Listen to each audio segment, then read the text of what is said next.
Welcome to the Lead Every Day show. Our mission is to see a world well led. And our strategy to get there? To empower leaders like you to lead every day. So let's get to work. Socrates is credited with saying, "The unexamined life is not worth living." Today, we're going to talk about the power of learning from your past. Welcome to the Lead Every Day show. I'm Randy Gravitt. And I'm Mark Miller. We're fired up that you're here with us as we end another week here of this content. It's been so fun to talk about annual planning this last week, and we're going to do it again next week as well. Best year ever. Best year ever. That's what we're shooting for. We're trying to help people have their best year ever. We've asked that question. You asked the question originally. What would we have to do to make sure that this next year is our best year? And I think that's such a powerful question. I think one of the things we can do to make our next year our best year is look back on our last year, and not just our last year, but even into our past. There's some things that we can learn from our past. Yeah, I hate making the same mistake again. Over and over. And if I do, well, maybe, yes, that's even worse when it's over and over. And I think if you don't pause, if you don't reflect, if you don't evaluate, you unintentionally, nobody wants to, have a mediocre, suboptimized year and then repeat those practices and those habits. But if you don't think about it, momentum is a powerful thing. Mm-hmm. And the tides of activity that we find ourselves encumbered by often, like you have to stop. And I think planning presents the perfect opportunity to say, well, hold on. What has worked well in the past? Yeah. Are those things that I could continue to do, should continue to do? And the flip side, what are some things I've tried in the past that didn't work particularly well? Why wouldn't I change those things? Yeah.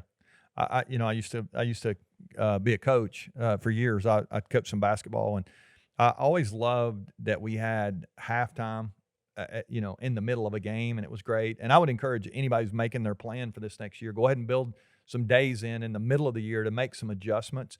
But one of the things I always did every season when the year was over, I would ask myself, what do we need to do differently if we're going to go to this next level that we're trying, everybody's trying to get to the next level every year.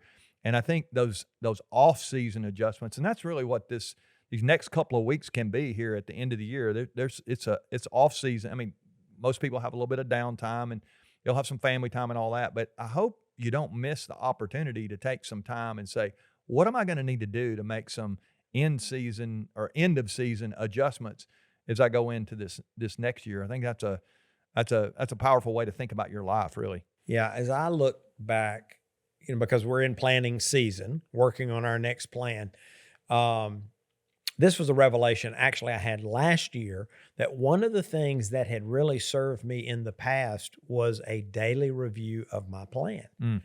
But I realized for whatever reason, I'd stopped doing that. And it was during this phase of the journey and the process that I said, well, that seems to help me. And I would say for me, there's a direct correlation between how often I review my plan and how much of my plan I execute. Yeah. And you try to do that every day, right? Well, I was going to say that's where I have landed. And you gave me the idea. You said, think about the NFL coaches. If they still printed their playbooks, they'd be this thick. It's a tome, right? I mean, but they stand on the sidelines with a single page. Yeah.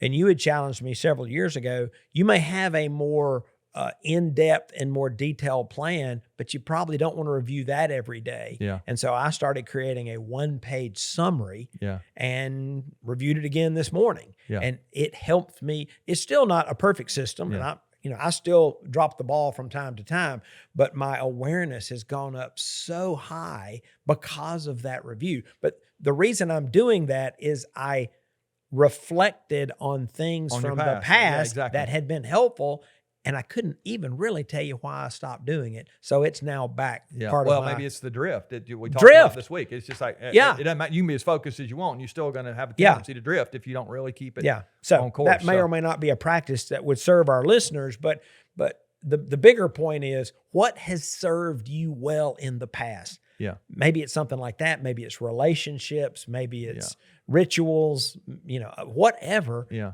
Learn from that.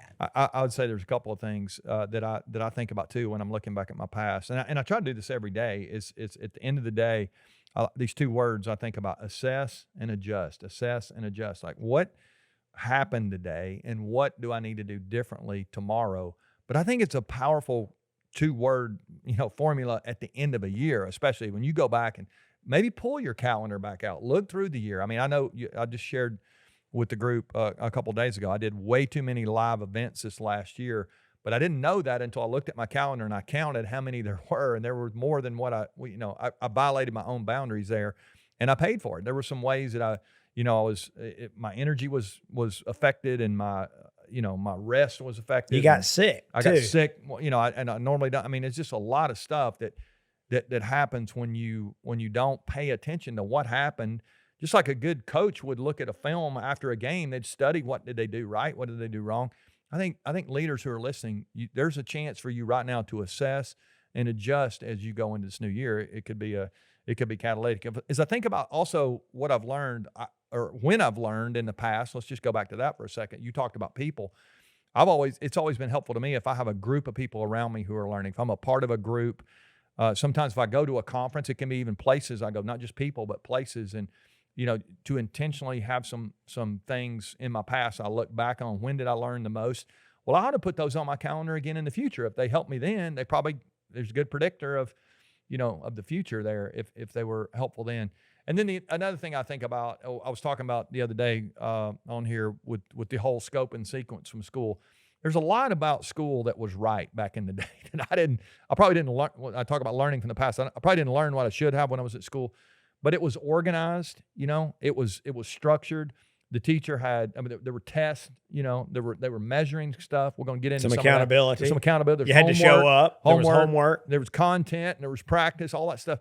And so as I start thinking about those things, I probably need those things on my plan as I go into this next year. So if you're listening, I want to encourage you to really assess over this last year, maybe even assess over these last few years, what environment has been the most conducive for you learning, and where have you experienced that drift that we talk about. And if you will really make those assessment, kind of conversations in your head, and maybe even get some paper out and make a list of some things that would fit in those categories. When have you learned? Where did you learn? Who were you with when you learned? And then begin to make some adjustments and say, there's not enough of that on my schedule, on my calendar. I think you got a chance to really to really lock in on a plan for this next year, and it can be even better. If you need some help on that, I encourage you again to download our course, to go get the course that we created, 21 Days to Your Best Year Ever. You can find that at leadeveryday.com/21. And if you've not subscribed to our newsletter, you can also do that while you're over at Lead Every Day. We do a daily newsletter for leaders, all kind of practical tips and tactics and practical stuff that's going to help you lead better. We're just trying to help you do your very best. That's what we're passionate about. We're trying to encourage and equip leaders. We appreciate you being a part of this Lead Everyday community. Thanks for sharing. Thanks for listening. Hope you'll come back next week. We got another week on planning work. Next week, we're going to actually get into creating the plan, which is going to be fun. Remember, the best leaders lead every day.